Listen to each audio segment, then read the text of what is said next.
You're listening to Cosmic Cousins Soul-Centered Astrology. I am your host, Jeff Henshaw. Thanks for tuning in. Cosmic Cousins is a astrology podcast that's dedicated to honoring the interconnectedness of our universal family through embodied health, self-discovery, and deeper learning. Hey, Cosmic Cousins. Welcome back to another week of the show. I am looking forward to this episode because we are going to be talking about the Virgo New Moon and the invitation that it holds for us here in 2021. And so, we are in the middle of Virgo season at this moment in time. And as a mutable earth sign, this is a transitional time for us. Mutable signs, Virgo, Pisces, Gemini, Sagittarius, are at the end of their season. So here we are on the northern hemisphere. We're at the end of summer. And so harvest time, back to school, Labor Day weekend, this transitional time where if you wake up early, you may notice the refreshing shift. I think it's refreshing. The air starts to feel much cooler in the morning. The sun's waking up a bit later. And we've had our moment to shine in Leo season, but it's now back to work, back to the cutting board. And for me in my own life, I try to make Leo season last a little bit longer. The sun already moved into Virgo, and I'm trying to lay out in the sun, go to the beach, try not to work as much. And then what happened? I got sick. I was partying too much in Leo season into Virgo season, and I got sick actually from the sun. I had an allergic reaction to the sun, and so one of the first days of Virgo season, I found myself in the urgent care, getting my lips checked out. They got swollen. So Virgo, it's a sign of health and well-being. But if we aren't paying attention to the invitations of Virgo, and particularly of Virgo season, our body might react. And so it's funny. It's, as an astrologer, you would think I would know, okay, Leo season's over. It's back to work. It's back to health with Virgo. But I didn't listen to that because I enjoyed Leo season this year. I took a break and I needed it. And so here with Virgo, we're working with the Hermit, is the soul growth card in the tarot for Virgo. I also like to use the Queen of Pentacles and Page of Pentacles to represent the embodiment of Virgo. And looking at the Queen and the Page of Pentacles allows us to feel into the shape-shifting quality of this mutable earth sign. Page of Pentacles is connecting us to the mercurial side of Virgo. And this is the ability to conceptualize new ideas and manifest them. Queen of Pentacles is going to connect us to a bit more of the nurturing side of Virgo. And then the Magician is Mercury's card. So these are some cards you might put out on your Virgo New Moon altar. But yes, this time of year is when our earthly instincts kick back in. Nature starts to pull back from the abundance of growing season. And we are invited to do the same. So it's about harvesting the humble, holistic, hardworking healer. This is Virgo. And so, this time of year, it's often a time infused with small detail-oriented tasks. This is like cataloging, counting, reorganizing, simplifying. You know this already about Virgo. I noticed on my walk this morning, the squirrels are coming out busy collecting acorns. So you might be feeling a little bit like a squirrel at this time. Are there a lot of things on your plate? Are you taking on a lot? Or is your anxiety getting amped up? Because we're in this moment of transition as we begin to gather and store for the months that are to come. And so it does bring us into this practical, resourceful mode of existence, and we can make it meditative. Mindfulness is really great for Virgo energy. And so I've noticed for me this year particularly that, Virgo season, it can bring with it a tremendous amount of overwhelm. For me, I wrote out an entire beautifully crafted newsletter, and then somehow it all mysteriously deleted. And there's something for me, I am a Virgo moon myself, there's something for me when I am trying to perfect something, or if I'm taking on too much, things start to go awry in this interesting way. You know, the polar sign to Virgo is Pisces, and so we can swing into completely losing the email. Mysteriously, it vanishes when I'm maybe falling into the lower patterns of Virgo, which could be perfectionism. And so I wrote out this entire newsletter, and then it mysteriously deleted, and it set me off into this spiral of frustration and panic, because my entire day was already packed and planned for other things that needed to be attended to. So I didn't actually have the time to make a perfect newsletter. And so I had to let go of that need to make it perfect, and just allow the channel to open. And I think this is a big lesson for any Virgos listening, or for us when we're moving through Virgo energy, is to let go of the need for it to be in a certain form, and to trust the medicine of flowing with the moment. So what do we do in these Virgo moments where we might be feeling extra anxious or panicking? And I'm looking at the Hermit card right now, which we said is Virgo's soul growth card. And, the Hermit is reminding us to take it one step at a time. The Hermit is reminding us to slow down. And Pisces, as Virgo's polar sign, reminds us to let go and to trust in the magic of the process. So if you find yourself like me taking on too much work during Virgo season, or spending too much time on the details, or, if you're not working right now, then maybe you're lost in some sort of self-conscious spiral of comparing yourself to others, or having some sense of regret. Virgo energy can have us beating ourselves up. So how might you slow down and breathe and really nurture yourself? Because the flip side of Virgo is it's a very nurturing energy. It cares deeply about being of service to others, of being a healer, of making the world a more beautiful place. And so taking that energy of the mother, Virgo is a mother archetype. Both Cancer and Virgo in the astrological wheel are the mothers. And so Virgo is the earth mother. And so, one thing you can do, Virgo is a digestion, and I did this earlier today, was I laid face down on my belly, and I noticed where I was holding tension and where I was not really allowing myself to fully let go. And one way that you can give yourself permission to let go is to say, the earth has got me. Mother Earth underneath of my belly is holding me. And what is it like for you to fully let go? Pisces on the other side of the wheel. Fully let your body go and feel yourself being cradled. Nurtured and cradled by the earth. This is something you can say to yourself.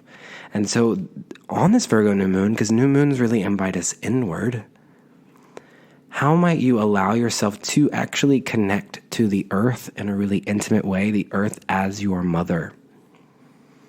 And breathe into the belly as you do that. Allow your belly to expand into the earth. And then as you exhale, feel the weight of the body being supported by the earth. And so you can even practice this with someone else. There is a lot of energy in Libra right now. Venus is in Libra, Mercury just entered Libra, and Libra does bring an awareness to one-on-one interactions, relationships, collaborations, communication. So there is a sense of, on this new moon, there is some of that Libran energy coming through. So maybe you do this with a partner or a friend, or maybe you just stick to your hermit self on this Virgo moon, new moon. But either way, that was just something really simple and practical that you can do on this new moon. And these are two words we would use for Virgo: simple and practical. But the cool thing about astrology is we can take the reverse of that, the inverse of that, and that could be Virgo in its shadow form, which, what is the opposite of simple? It's complex. Virgo can make things super complex, but really it's about simplicity, doing something really simple and nurturing. So happy Virgo New Moon to you. Virgo is more than just a sign of work and service. It's connected to health and well-being. So again, if Virgo's healthy, the inverse of that is not healthy.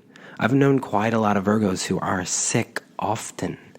And so this can sometimes be when there's a separation between the body and the mind. So Virgo as an earth sign, it's the body and the mind, Mercury, ruled by Mercury. And so when, say Virgo is overworking, Virgo can then swing into sickness and illness if we're not listening to the body. But if we're only listening to the body and not doing the mercurial work of communicating or analyzing, Virgo can start to be messy. So there's a sense here of Virgo is about cleanliness too, but Virgo can also swing into messiness. So again, I've known Virgos who are extremely unorganized and, not the most healthy in the world. But you're aware of these things with them because their gifts is to bring order, simplicity, and nurturance, and to find a balance between both. It's not being overly clean or overly organized. That could swing into the excessive side, which is taking us into a bit more of the neurotic traits of Virgo.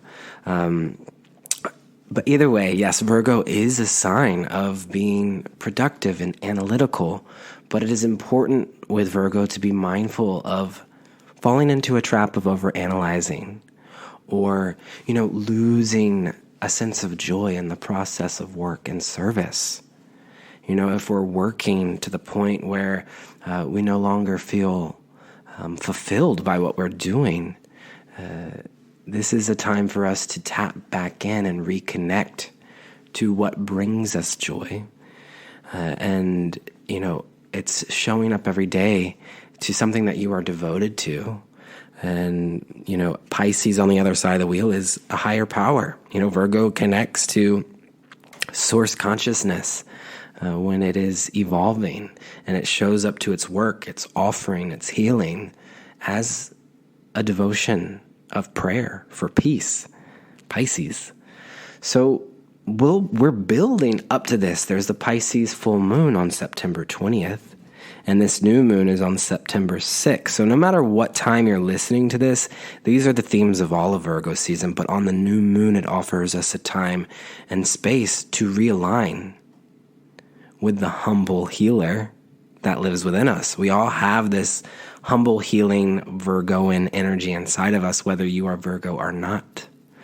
And so, yes, on this new moon, it's a time for us to reconnect with the wisdom of our body and of the earth, to reconnect to and tend to the sacredness in your life.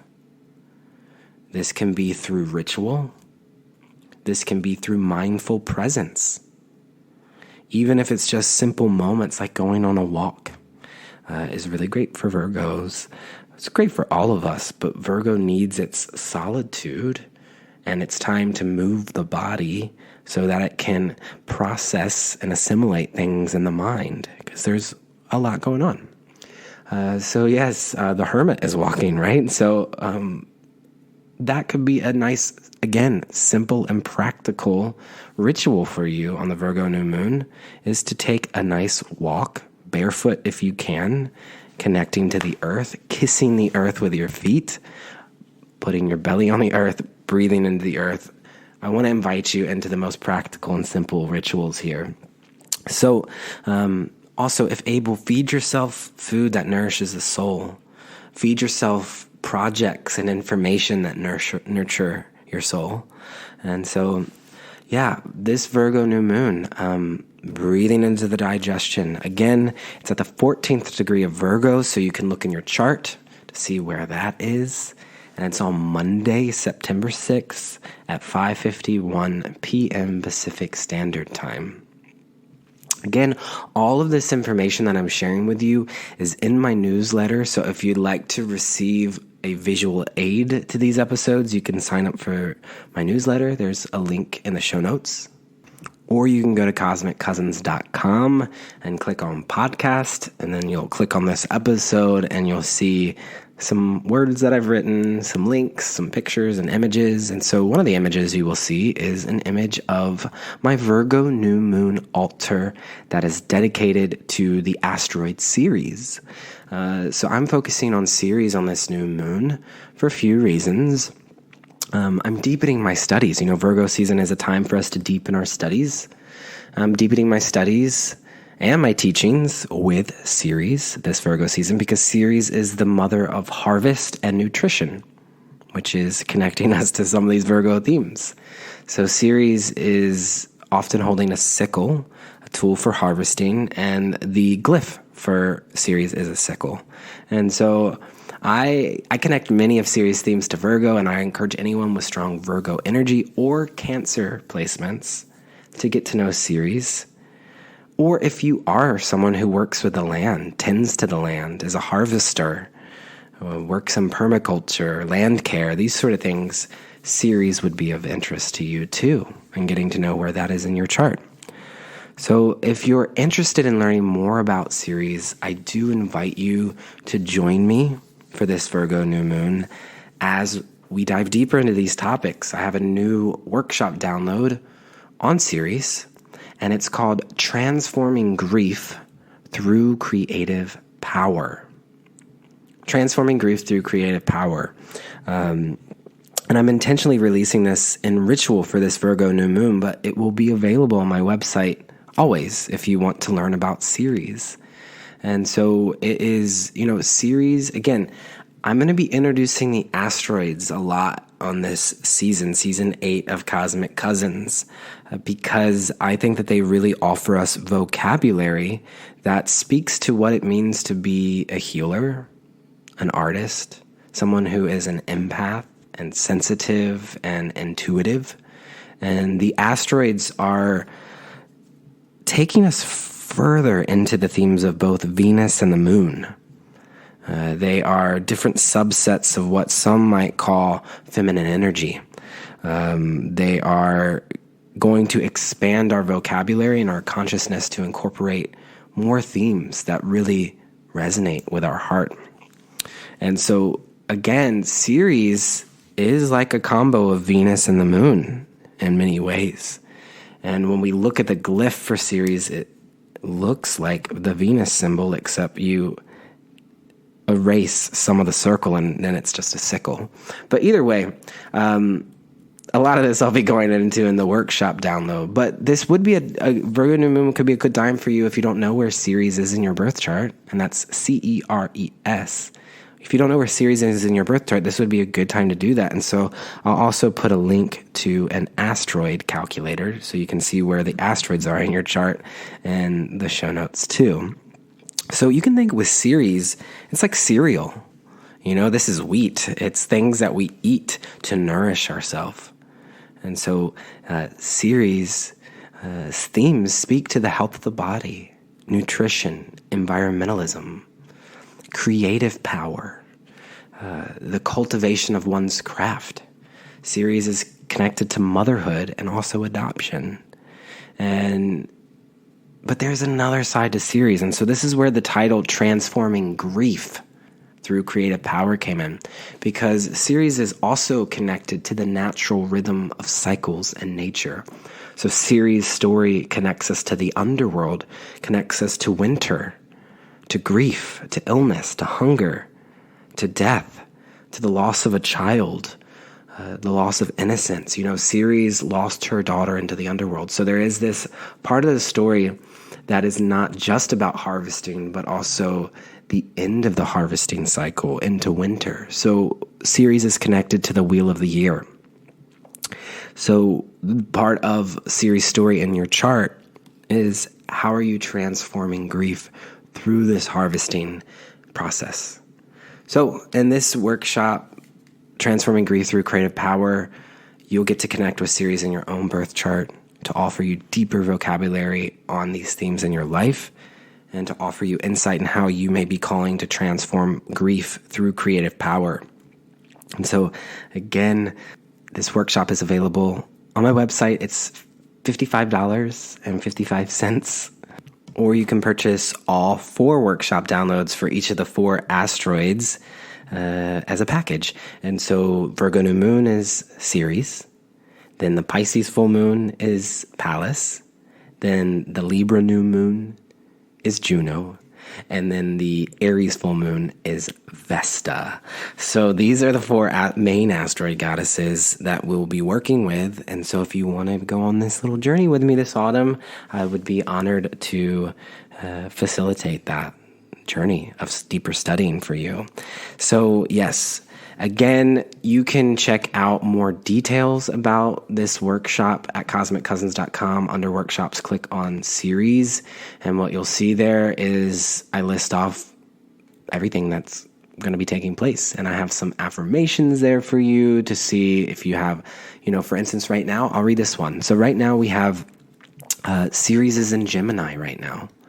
And I actually just posted on my Instagram a little write-up about Ceres and Gemini, so you can check that out of what that invitation is for us right now. But the affirmation for Ceres is, I transform grief through the cultivation of, and then you fill in the blank for your zodiac sign. So since for right now, Ceres is in Gemini for all of us in the collective, Ceres entered Gemini August 1st, 2021, so just a month ago, and stays in Ceres until May 15th of 2022.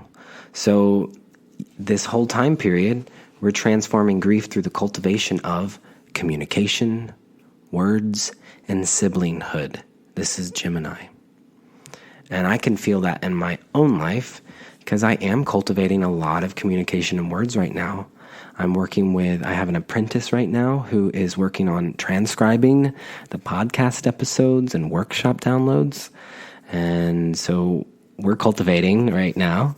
And they have Ceres conjunct Saturn and Aquarius in their chart. They're going through their Saturn return, and part of that is cultivation. So actually, a lot of you who have Saturn and Aquarius might also have Ceres hanging out with your Saturn and Aquarius. So you can check that out. Some of you will have Ceres in Capricorn, and some of you might have Ceres in Pisces. But either way, all of that's on the website.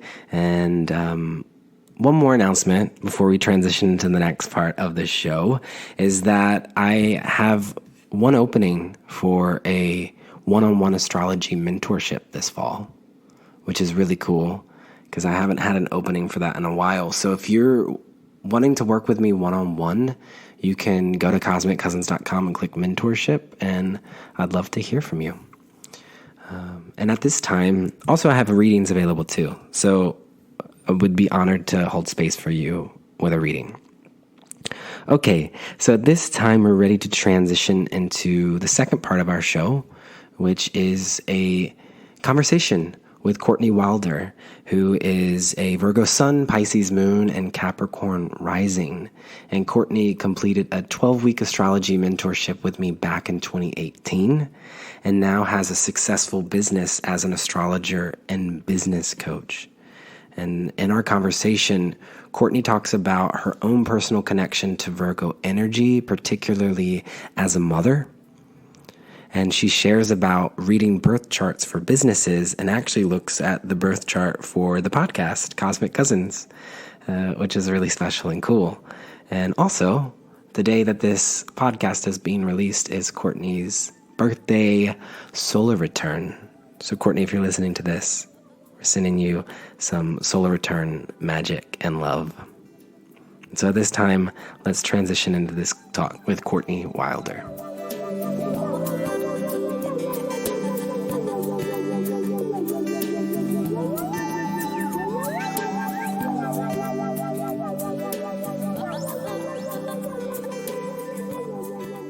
Hey, so here with us on the show today, I'm really excited to introduce you to someone that's really dear to me, who is Courtney, who is a a Virgo Sun.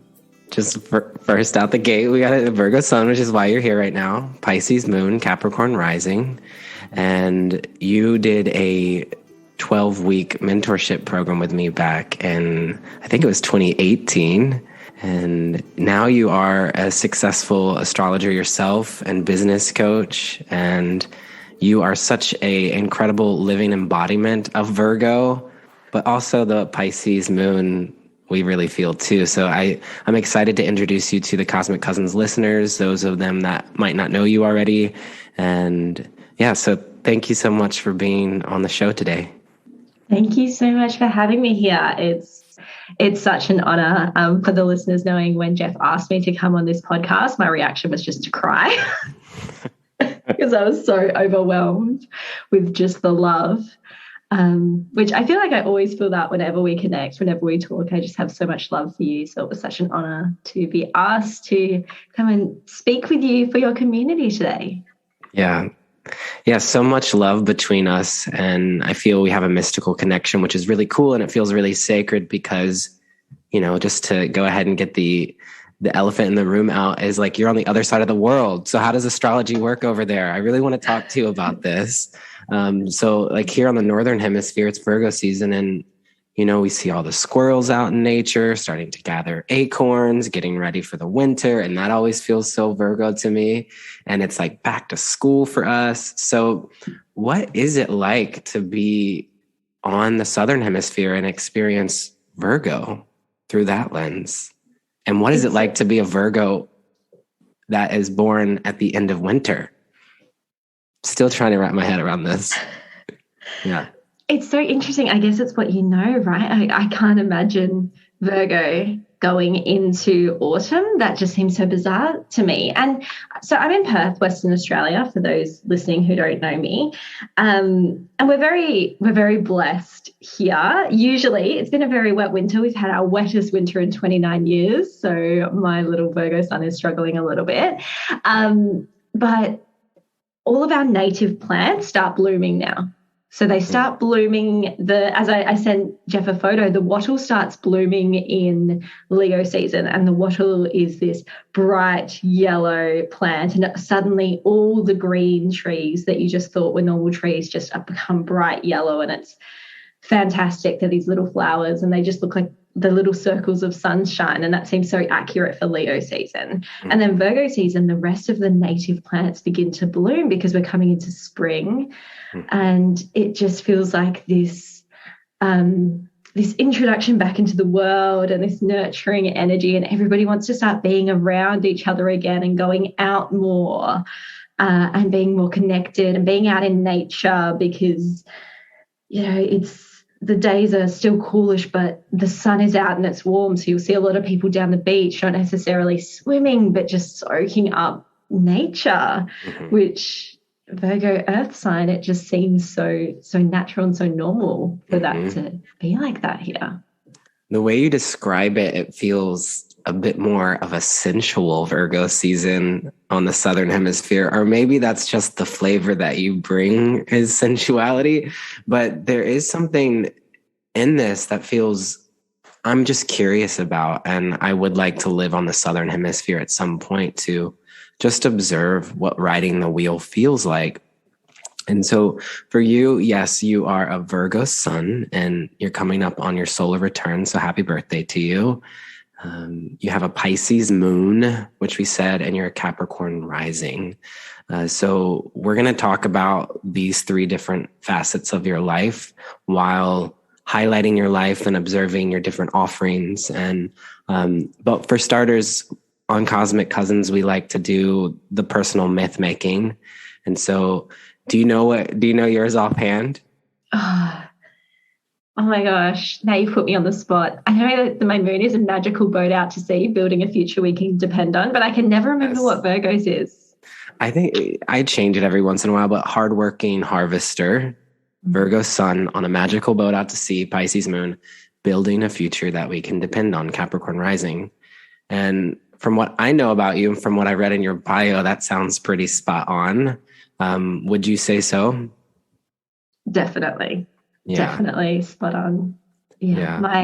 My quote unquote branding whenever I'm working with somebody. I actually have a podcast myself, and when I had the music made for the intro and outro, like, can you give me an idea into theme so I know what to create? So the words that I gave her were cosmic mermaid. Mm-hmm. They're like, done, sorted. Yep. Yes. I'm like, it's going to be a service, it's going to be an offering, but I want the music to feel like Cosmic Mermaid. And I said the same thing to my graphic designer. And it's so interesting that that's all I have to say. And then they create something that beautifully sounds like me. Yeah. So interesting. That's awesome. So how long have you had the podcast? What's the podcast called? And I'll put a link to it in the show notes too. Could you tell us a little bit about it? Yeah, so the podcast is relatively new, but I've been working on it for a long time. This is my Virgo Sun Capricorn Rising coming out of me. So there's 8 episodes launched, but I've recorded over 20 episodes. Wow. So I'm very organized, very banked up, and then also planning to, when I have an interview with somebody, so my podcast is called Intuitive Business with Seeking Wilder, and I interview business owners and entrepreneurs. But before I interview them, I go through their birth chart and I select questions about business or their career or the way they show up in the world through their birth chart. So it's people speaking to their birth charts while they're also speaking to their careers. Amazing. So when you said that you recorded like 20 ahead of time, did you say that was your Virgo or your Capricorn? I'd say it's a bit of both. Yeah. My Virgo is like, oh, okay, my mind is always going a million miles an hour, always thinking of different opportunities. And I'm like, if I do all of this, then it's done and it's sorted. And then my Capricorn rising is craving that sense of structure. Yeah. To it. And it's like, record them all, put them all in there, and then you can figure out when everyone needs to go and you're never chasing somebody. And I think that's the Virgo nature as well, because I never want to be having to chase somebody, being like, oh, we said we'd have an interview, really need to have that interview or really need to get that bio. If I've recorded it months in advance, it's all sorted. Everything's there. It should just flow with ease then. Yeah.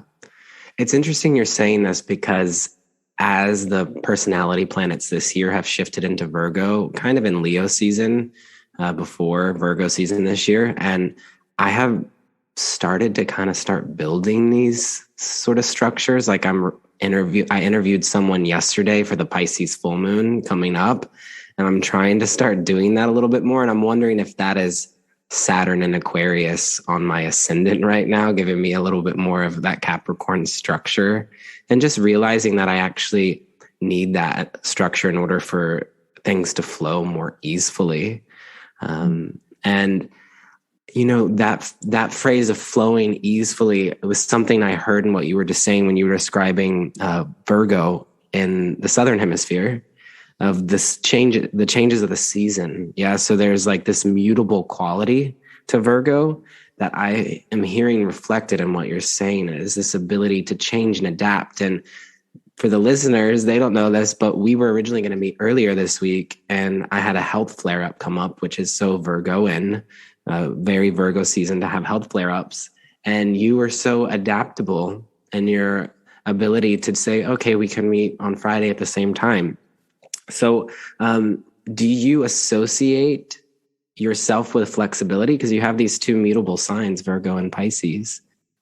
100%. I'd say I'm a very flexible person. I'm kind of renowned for that in my friendship groups, even with my clients. Everyone's like, Courtney is just one of those people who will just adapt and change.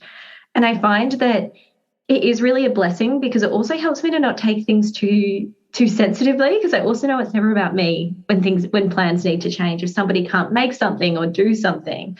I think when I was younger and I used to struggle with mental health a lot, I used to then be like, it's because they don't want to see me. Whereas now that I really honor and embody my chart, I'm like, that's fine. We can't all make things. It's not a problem.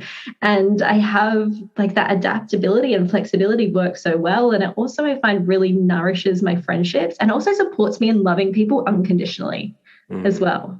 Mm-hmm. Yeah, I feel so much of your Pisces coming in and balancing the Virgo there. Because Virgo on its own could, like, I like how you're saying, like, you taking the blame of it, being like, is there something wrong with me? And I think Virgo energy can be very critical of the self in that sort of way. And so Are there any practices that you would offer to the people listening that around softening criticism in our life that you've learned as a Virgo? Oh, yes, absolutely. So, just to give you a little bit of context and a little bit of background, I grew up in a very cult-like religion, more cult than religion, very critical, extremely critical, very judgmental. So I found that I had to undo a lot of that programming. And for me, it's just turning to curiosity, because I found that if you're curious, you can't be judgmental and you can't be critical. So instead, when those critical thoughts come up, mainly about myself, I turn to curiosity. My power statement with it is, oh, I wonder why. I wonder why I'm feeling that way, or I wonder why that's happening. And then it's inviting me to have such a broader scope. And then when I go to that wonder, I'm thinking about all these other different possibilities and getting so curious about it. So instead of like, oh, it's definitely me, as that Virgo criticism wants to cement in, I'm like, actually, it's not really about me. It could be about so many other things. And then I just ground that and breathe it down. But a lot of just hand on the heart and talking, you're safe. A lot of self-nurturing, like you're safe, it's okay, you're here, you're so loved. You're so loved. Yeah. And really turning that nurturing into the self instead of the criticism. So I'd say criticisms come up, turn to wonder, and then turn to self-nurture. Yeah, beautiful. Well, I'm feeling so much of the story and evolution of Virgo and what you're sharing. For one, I mean, curiosity is connected to Mercury, which is the ruling planet for Virgo. And Mercury is also connected to being critical and analyzing. But Mercury, we must remember, is connected to children and connected to play and delivering messages. And so there is that kind of trickster side of Mercury that is also curious and in wonder. So I love that reflection for Virgo. But when you take it into this nurturing ability, this is so interesting to me. It's is criticism the flip side of nurturance? And, it's always stuck with me, but Heidi Rose Robbins is an astrologer that I really like that does embodiment work. And she has a video for each astrological sign where it shows them in their shadow form, or what she calls the wretched state. And then it shows them in their evolved form. And Virgo in its wretched state is it is criticizing the body. It's oh my God, I have an itch in my throat. I did everything right. I washed my hands. Why am I getting sick? And then the higher state, it's literally she takes the self and she hugs her and she says, "You're okay, sweetheart. Just take a deep breath into your body. Everything's okay." Like that. So I felt that evolution of what you were sharing. And it's reminding me of the esoteric phrase for Virgo, which I know that but I'm going to share it again. And I'd be curious to see what your experience has been like if you have brought this phrase into your meditations. But the phrase for Virgo is, I am the mother and the child. I, God, I matter, am. Mm-hmm. Have you worked with this phrase before? I don't remember if we did this in the mentorship or not. I don't believe so, but I've heard you say it before. I think you shared it on the podcast a few times. Mm-hmm. I love that so much. So I had a baby just over a year ago. My beautiful Leo Sun, Aries Moon, Capricorn Rising babe. And I found that I really began to understand my Virgo energy in that transition phase of matrescence. So when I was in that stage of being both maiden and mother, which is pregnancy, and especially when you're at the fullness of pregnancy, and you're so conscious of this being inside of you and nurturing this being, and you can feel their energy and their entity, and your body is fully devoted to this baby at that stage. You feel like you no longer belong to yourself when you're in that transition. And at that stage, you feel you're both maiden, right? Mm-hmm. You're still that maiden, but you're not the maiden you were at the start of this. And your mother, you're nurturing this being, but you're also not a mother with a babe in her hands either. And it's just, I found that I really understood my Virgo energy transforming through that. Yeah. I was like, oh, okay, this is how I be both child and nurture my inner child, as I found that pregnancy and motherhood brings up so much of your inner child. Our children are beautiful reflections and mirrors for our inner child woundings and the lessons to heal through as we mother them. And I found that as I mother my son, I mother my child, my inner child. So it's honoring both and being both at the same time. Mm-hmm. Which this is an image that we see of Virgo often is, a figure or a maiden that's pregnant harvesting wheat. And so to be able to be gifted that opportunity as a Virgo to be pregnant and have a child is like, whenever anyone is pregnant in that moment, they are Virgo, no matter what astrological sign you are. And that's how the astrology wheel works, that we actually are all of these signs, and we will have opportunities in our life to be all the signs and to embody them. Particularly if you have a Pisces moon, you get to really work with all the signs. But yeah, so thank you for sharing that image and that experience that you've had. It's also making me think of the card in the tarot that is Virgo's soul growth is the Hermit. Mm-hmm. And I know you work with tarot as well, right? Is so wild. Okay, so Courtney just held up a tarot card, and maybe this was somewhere in my unconscious, but I intuitively picked a deck out today, and boom, it's the same deck. We have the same Hermit card out. Maybe I didn't know that you worked with this deck. I didn't consciously remember it, but it's the Moonchild Tarot. Yes. And I never work with this deck, but it felt right when I'm tuning into you, of course. So this is the deck that I use for my altar work. Mm-hmm. So I never pull from this deck, but I will always use this deck on my altar. So beautiful. So would you be willing to describe to the listeners the Hermit card from this deck, the Moonchild, what you see on it, and how you experience Virgo through this card? First of all, I love the Hermit in the Moonchild deck because majority of it is purple, and purple is my favorite color. But it's this image of this shadow figure going through a cave and heading towards outside of the cave, and it looks like it's almost dawn, could be sunset, and there's mountains ahead, but the door is a lot smaller than the cave. So there's that real presence of them just taking the next step and knowing that they're heading somewhere, but they can't really see exactly where that is. And I get that so much with the Hermit energy. It's just about taking the next step. We know that we're heading somewhere, and we know that there's somewhere bigger than us, that there's something grander coming for us, but we don't have to know exactly what that is. We just have to trust that if we just take the next step, if we just trust in ourselves and trust in our feet, trust in our intuition to guide us, we will end up exactly where we're meant to end up. Yeah. And so how does that connect you to Virgo? I'm curious. I think because Virgo, for myself and Virgo, I find that my Virgo is more like the racing mind and the thinking of everything that you need to do and thinking of everybody that you can be of service of and think of all the ways you need to be of service to yourself. And it's just, I love Virgo, but for me, I find Virgo is a little bit of a chaotic energy, but nobody else knows that you're chaotic. Everybody else thinks you're the grounded one. Yeah. I always think like kicking underneath the surface, but it looks really calm, like on top. Yeah. Perfect description for Virgo. Everyone's like, oh, they're always so calm and so grounded.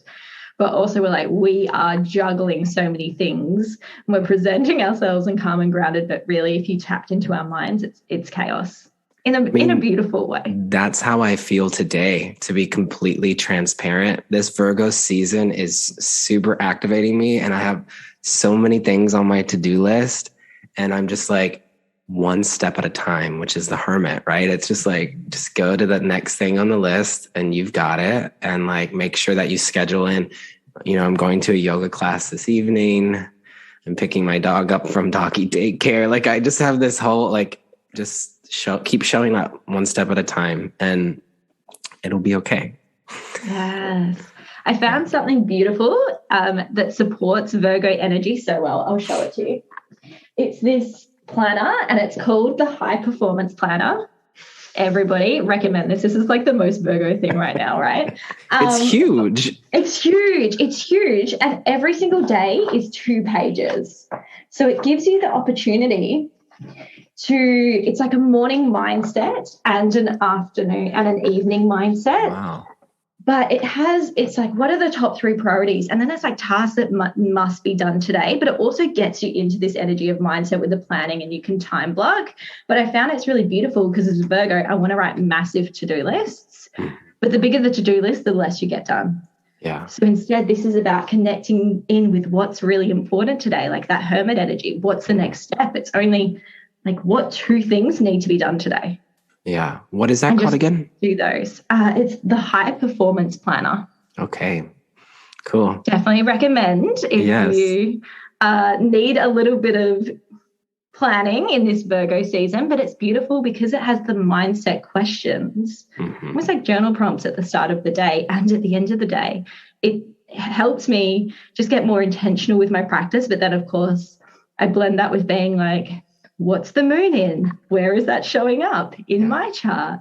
Great. Are there any other astrological transits? What card comes into it? So I've worked this into my spiritual practice of setting up my day so that I can trust that the steps that I'm taking throughout the day are coming from that higher place of more hermit energy rather than just racing through my day. Yes.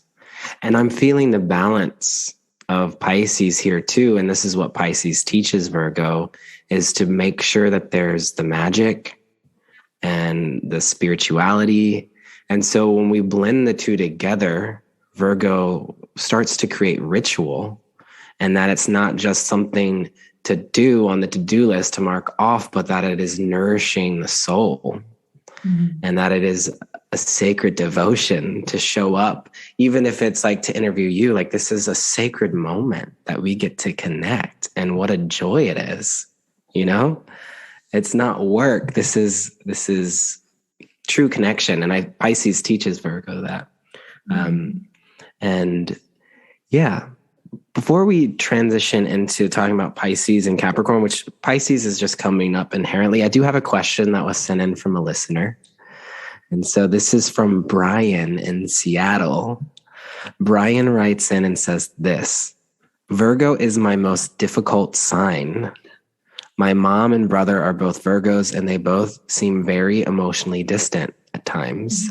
How might I better practice compassion with Virgos when they seem that they just want to shut off or shut down? Oh, I love this question so much. Thank you for asking this. When I first reached out to Jeff to ask to be mentored by you, I was looking back because I thought the dates were perfect, and actually we were saying it's almost a solar return of our first reading in 2018.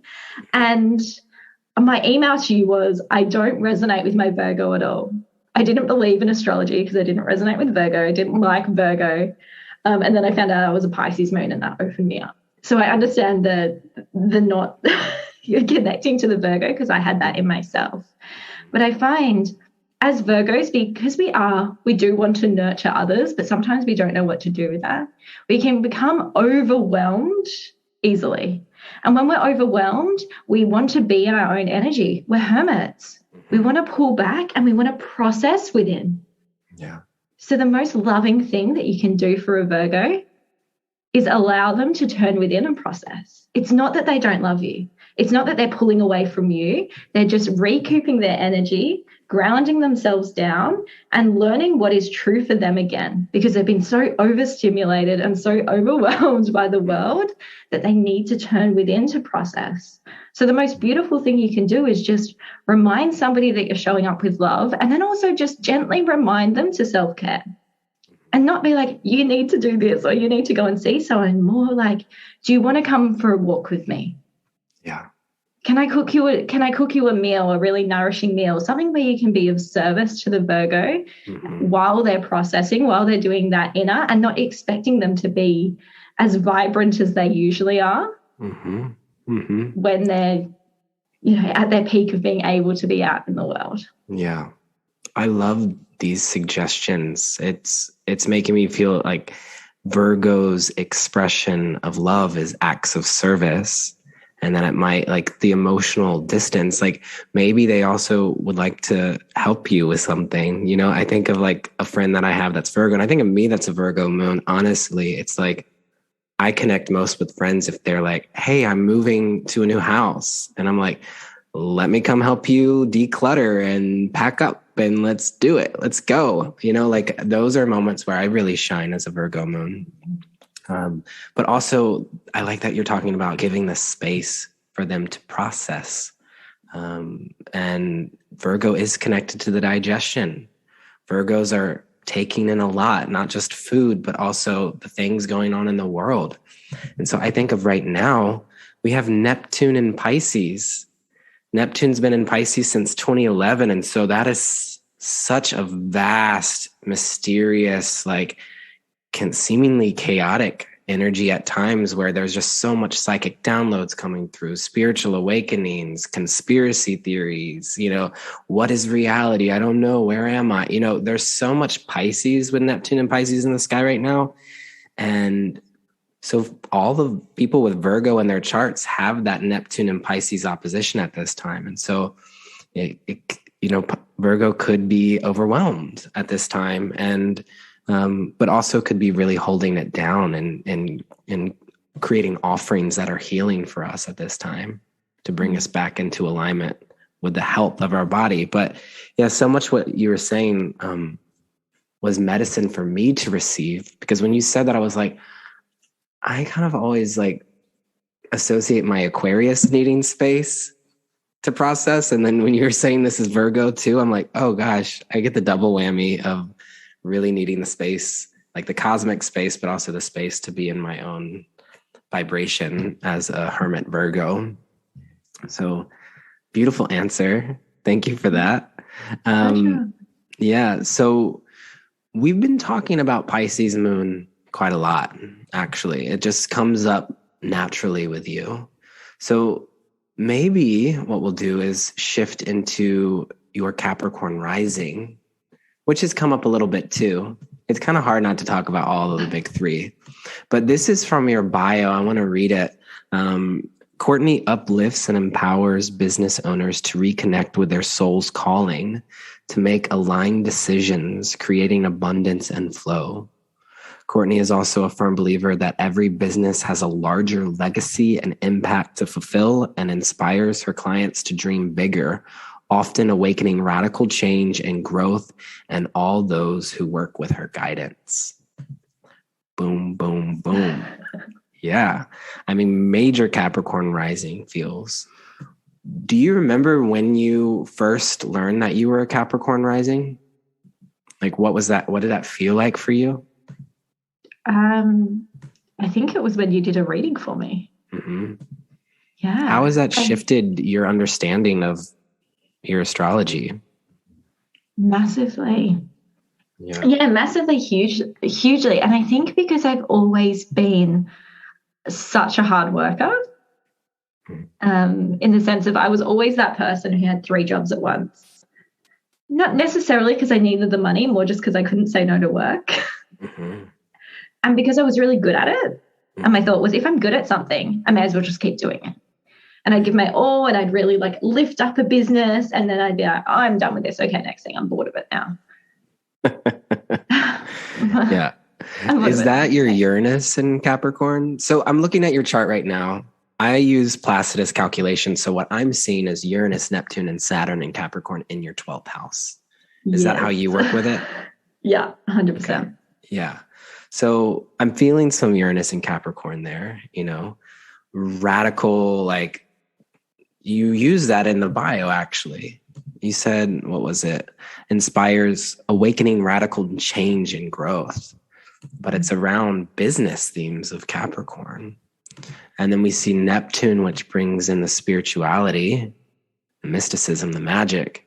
And then Saturn, I know quite a few people listening to this likely have these 3 placements as well, because these are all generational. Yeah. How do you work with Uranus, Neptune, Saturn, and Capricorn in the 12th house?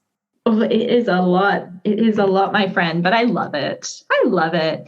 And I find that it's what pulled me into doing what I do.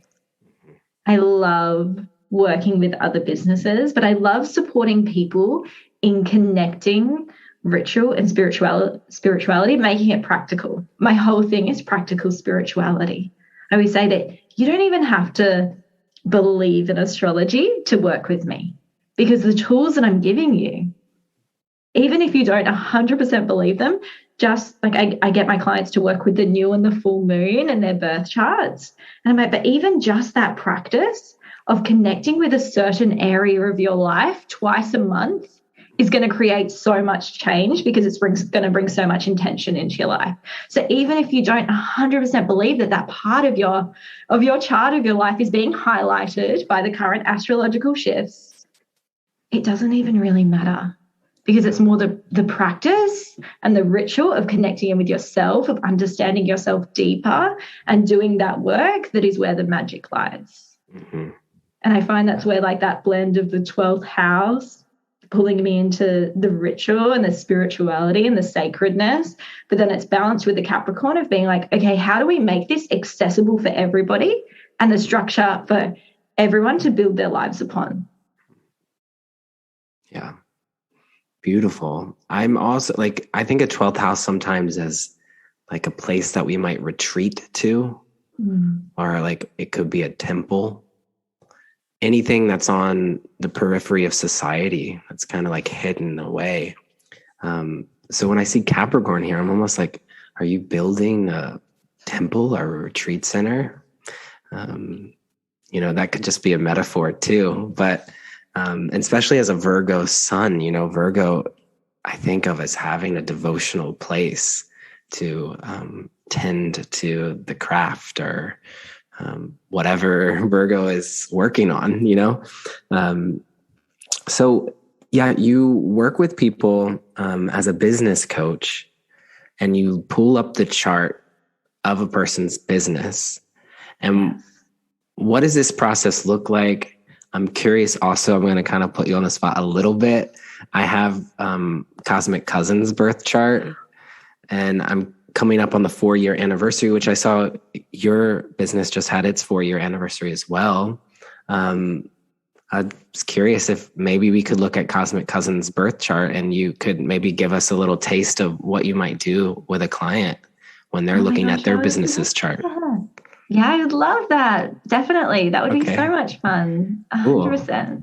Yeah. So, for those who don't know, I mean, likely a lot of you know already, you can cast a chart for your business or for your marriage or for any moment in time. So this is when Cosmic Cousins was released, was September 20th, 2017 at 12 p.m. in Pahoa, Hawaii. As a Virgo sun with a Libra moon and a Sagittarius rising. Oh, so beautiful. So beautiful. So when I start off, I think first casting the chart for the business is what people struggle with first and foremost. Because if they haven't intentionally selected a birth date or birth time for their business, they're like, how do I do that? And this is where connecting with yourself and connecting with your intuition is so powerful, but asking the essence of your business. So if you have a business and you're not sure what the birth time is, some people choose when they registered their business name, or over here we call it the ABN, the Australian Business Number, or launched on social media or worked with a particular client. And then at other times, it makes no logical sense on why that's the birth date of the business. Right. So take time first to connect into yourself, connect into your higher self, and call in the essence of your business and ask what the birth date is. And then I usually go, is it before 12 p.m.? Is it after 12 p.m.? And then we get it down to the minute by connecting into those yes or no questions. Yes. And then once you have that birth time, then that's how you cast the chart for your business. Cool. In my case, the date is actually when the first podcast episode was released. So I know it was like right at 12 p.m. on that day. Yeah. But yeah, that would be interesting. Like, I don't know some of my other businesses I've had. Like, I had City Wolf. I'd be so curious to look back at City Wolf's birth chart. Even though it's not even a business I run anymore, but it was my little dog walking company. But anyway, okay. So first thing first is like finding what your business's date is. And it's an intuitive process that is also feels in some ways rooted in practicality too. And I feel that balance there. So, okay. So that's your first thing you do. That's the first thing. And I find this practice of working with your business's birth chart gives a separation, because as business owners, sometimes we can become so consumed with our business. We think it's our own identity. The business is mine. It's my baby. It's me. It's a part of me. But when we're doing that, we're bringing our own stories into our business. Mm-hmm. Often our own woundings, hello, Chiron, into our business, which often isn't the stories or the woundings of our business. So we're actually restricting like the karmic path and the growth that our business wants to make by enmeshing ourselves so far into it. Juicy. Yes. So I always start, of course, with the first house, and then we work through to the 12th house. Yeah. So we're starting with the rising sign and the first house. So for me, with the first house, as we know, it's more about like social personality. For our business, it's our branding. The business is actually very similar to Seeking Wilder in the sense that it has a lot going on in the first house. Yeah. So your business, when you think about branding, it's showing up with such a punch. Yeah. And having Saturn so close to your rising in that Sagittarius. So your business is about building that structure and that foundation for growth, for expansion, for expanding others, for helping others to be on this journey of self-discovery. Yeah. Next to Black Moon Lilith, so doing it in a way where you're talking about things that other people aren't talking about the hidden. Yeah. Cool. So yeah, Saturn and Black Moon, Lilith and Sagittarius rising. I've never even really meditated on that. So this is really interesting for me to think of cosmic cousins as a separate entity for me, which it is. It very much is. Yeah. It has its own energy, its own entity. But then also looking to like the midheaven, 10th house, which is where the Virgo Sun lives, right? And your moon and your Vesta. And this is how you PR yourself, how you're presenting your business, where your business is calling you to follow its ambitions. It's calling you to make itself known into the world. And with that Virgo Sun, it's doing it through service, right? Doing it through creating a sense of balance, creating a sense of beauty, creating a sense of connection, because that's what your business really needs. Sort of connect with the moon sign. It's the needs of your business, what it needs to survive. It needs you to always remember that sense of beauty, which I feel like you do as well. It's a very, I love how you said before how when I talk about Virgo, it's essential experience, right? I always think that cosmic cousins is essential experience. It's like you start speaking and my nervous system just goes, at peace, at ease, which is really beautiful. Yeah. How does that land for you? Yeah, it's powerful to meditate on, like when I'm seeing the sun on the midheaven too, because I don't like promote cosmic cousins. I just kind of trust that it will all work out, but when I see the sun in Virgo at the top of the chart in the 10th house, it does feel like promoting it or just like, allowing yourself to be seen with it. And I kind of behind the scenes, me, myself, like I like podcasting because I don't have to be on video, but sun in the 10th house might inspire that. Yeah. Yeah. Whereas your business, because it's not about you. Your business wants to be seen. Yeah. Right? Wants that sense of devotion by being witnessed. Yeah. Which is beautiful. So what will we do from here? Will we ever look at current transits or So usually to start, if someone was to book a business and birth chart reading, I would have their chart and their business's chart side by side. Oh. And I go through first house, all of the planets in that, second house, third house, and we just get a really deep understanding of the essence that the business is showing up with. And then also I give them a deep understanding of themselves so that they can really understand the separation of the two. So that's like the basics. And usually that in itself is about 2 hours to go through everything. And then from there, so a practice that I learned from you, actually, the Venus days, the moon days, all of those days that the sun aligns with their business. So I'll give them question prompts and thoughts to meditate on when those transits are happening. So it's almost, I'll hold them in a container for a period of time as they start to really learn and implement just the essence of their birth chart. Sometimes I'll talk about aspects and transits, but I find that there's so much power in just the simplicity of really understanding what it means to be a Sagittarius rising. Right? Yeah. To have Pluto in the first house. Mm-hmm. And because I think that when it comes to astrology, well, especially for myself with my own chart, we can always crave more. What's something more? But in that sense of sometimes wanting to go deeper, we also forget just the simplicity and the practicality of implementing it into our lives. Yeah, which is quite Virgo. Like that resonates with my Virgo qualities is, let's maybe just focus on Saturn and Sagittarius in the first house and really get to know that. Yeah. And focus on that detail of the chart, Yeah. Any final things you see in this Cosmic Cousins chart? Like, is there anything else that stands out to you? We have to talk about the North Node being in Leo in the 9th house, right? Interesting, right? Because I'm so Aquarian. The South Node is like, I didn't actually realize when I launched the podcast that the South Node was like right by my sun. In Aquarius. I love that. Yeah. I love that so much. But it's pulling you towards, I love how I started podcasting because I didn't really want to be seen.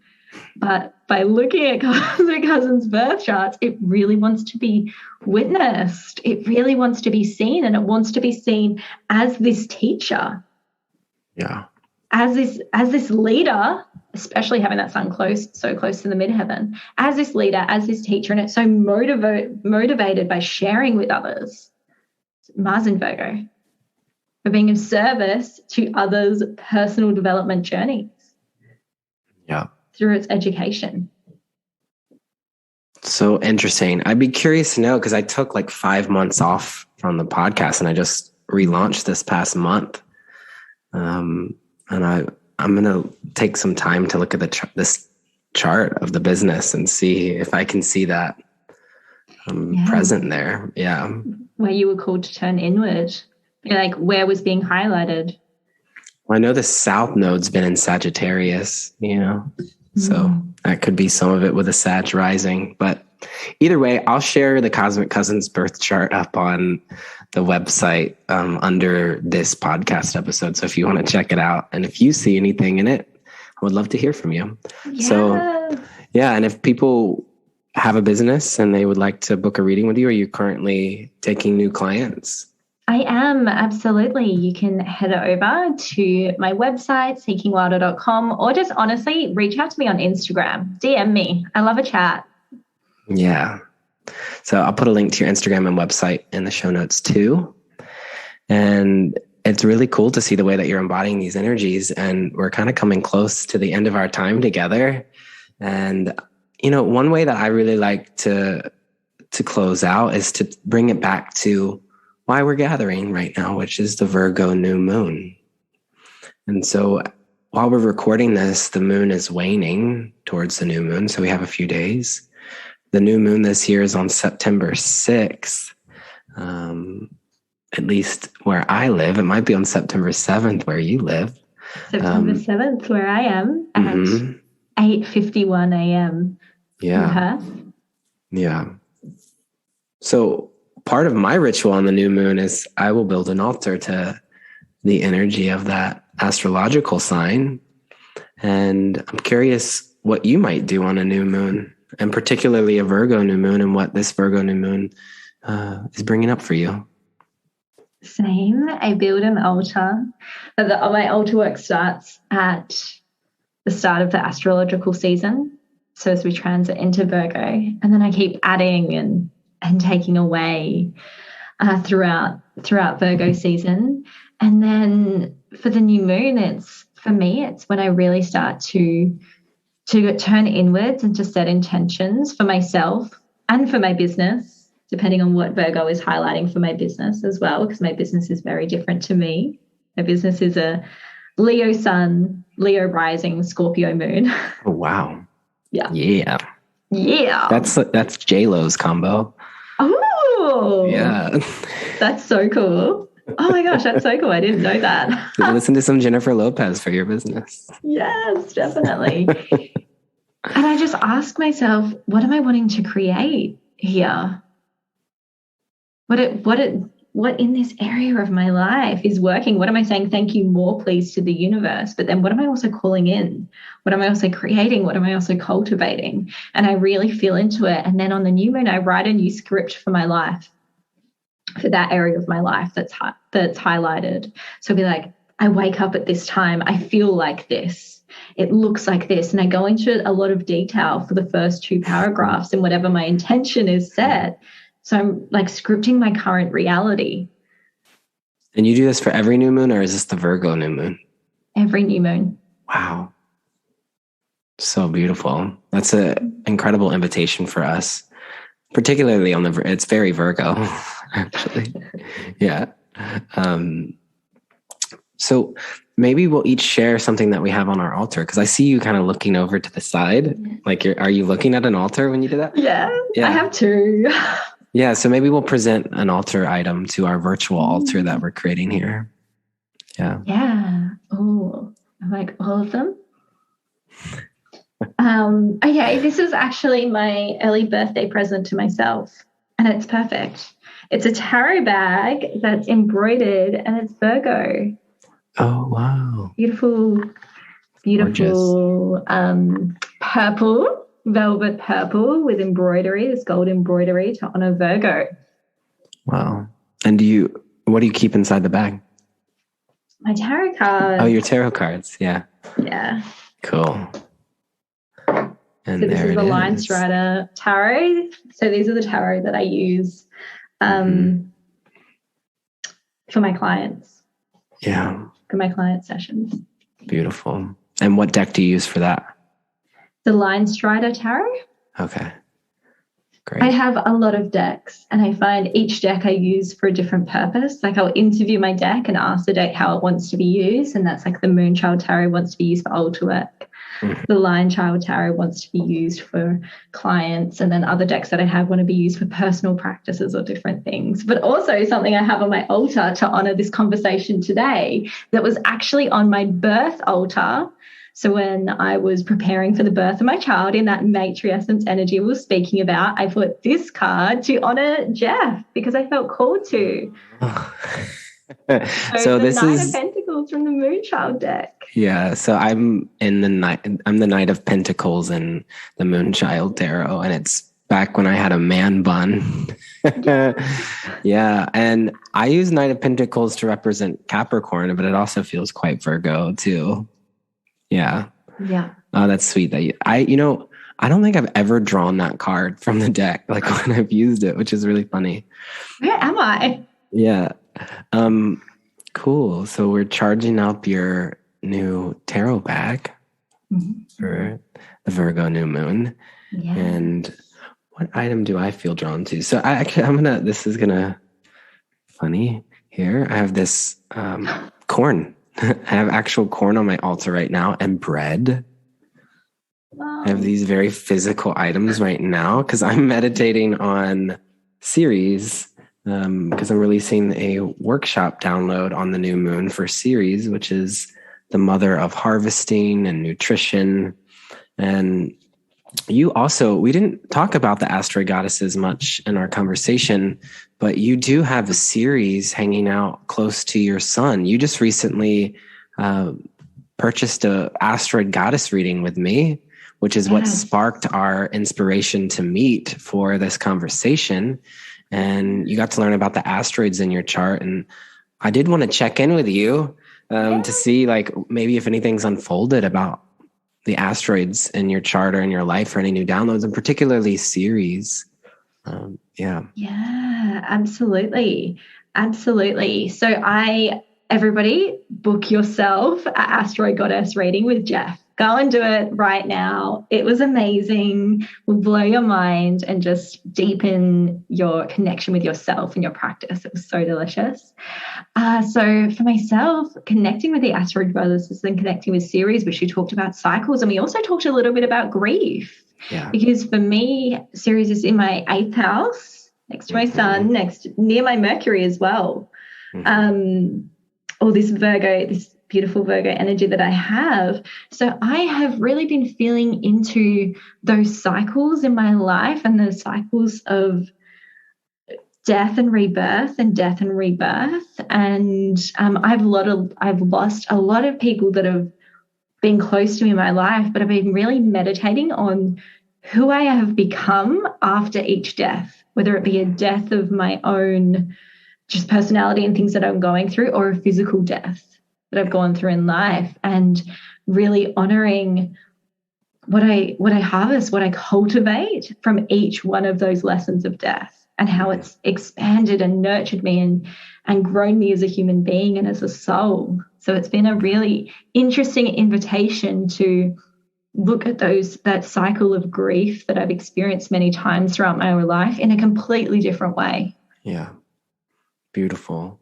Yeah. And so what Courtney is sharing is Ceres is the goddess or the mother of harvesting, but is also connected to grief and loss, because Ceres lost her daughter to the underworld, which is then in turn what brings us winter.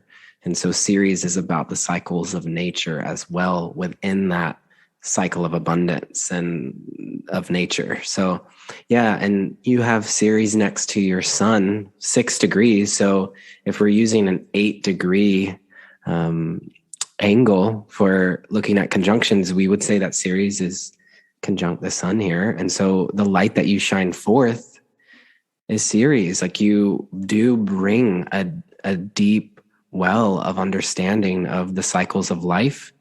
And so working with the asteroid goddesses begin to expand our consciousness to incorporate new archetypes. I think it's something that I'm just doing naturally in my own practice, because I'm thirsty for new energies to work with. So I am honoring Ceres on my altar here today. And I have, we're supposed to just share one thing. I'm like sharing like 5 things. You can share another thing too. I have this image too that I found, which is hands that have earth inside of them, which felt very Virgo-like. And is that a hand as well? Yeah, it's a hand, and it either holds my crystal or a tarot card. So it was holding the Hermit. Cool. Yeah, it's interesting because, hands are associated with Gemini, but hands are also mercurial. So Virgo is connected to the hands as well. And I think of like harvesting or doing detailed tasks. So hands, very much we can connect to Virgo energy. And it's specifically the fingertips and the fingernails are Virgo's parts of the body too. Yeah. So it's cool that we both have hands on our Virgo altar. Yeah. I love that. Yeah. Beautiful. So beautiful. Courtney, thank you so much for being on Cosmic Cousins today. It's been such an honor to connect with you in this way. Oh my gosh, stop. I'm going to cry again. We're sending you a lot of love. Happy solar return to you and to your family and loved ones. Thank you so much. This was, as always, it's just so delicious and divine to speak with you. I hold so much gratitude and reverence and just a whole lot of love for you. So thank you so much for having me on today. Thank you.